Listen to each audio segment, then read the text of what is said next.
العش ومحمود متولي، في اليمين شوقي السعيد، في الشمال بهاء مجدي اللي ثبت اقدامه خلاص خلفا لاحمد سمير فرج اللي يودي كوره وهدف اول.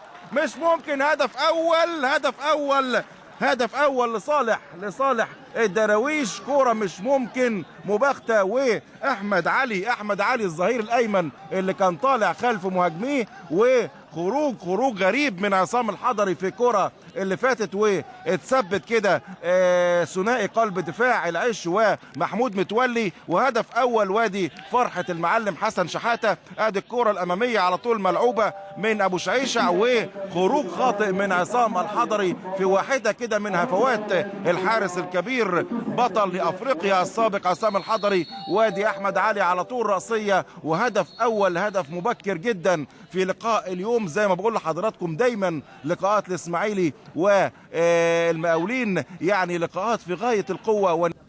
بابا اركو جوه، وايضا احمد علي نما على طول، وضربة جزاء. مش ممكن سيد حسن ياخد ضربة جزاء، ويعني الفنت اللي اتعمل من عمر جمال. وادي كارت اصفر على طول. اعتقد هنشوف سلية ولا لمين؟ ابراهيم حسن اعتقد هو اللي عمل ضربة الجزاء، وسيد حسن. وادي على طول والوقوع من سيد حسن، كان معاه ابراهيم حسن بالفعل. لما الكاميرا تعمل زوم بالفعل هو ابراهيم حسن اللي عمل ضربة الجزاء، وهو اللي خد الكارت الاصفر الاول في احداث هذا اللقاء ابراهيم حسن. وضربة جزاء، وبقول لحضراتكم بداية يعني افضل المتفائلين لنادي المقاولين النهارده. ما كانش يتوقع ان المقاولين يعني في الدقائق الاولى يتقدم على الاسماعيلي بهدف.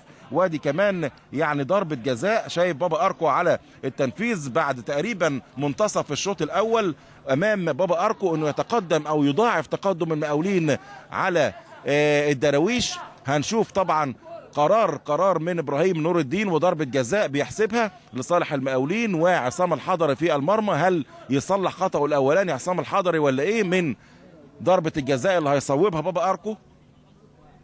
بابا اركو احد المتخصصين في الكرات او ضربات الجزاء مع فريق المقاولين العرب. ادي بابا اركو وعصام الحضري في المرمى. بابا اركو يستعد، والحضري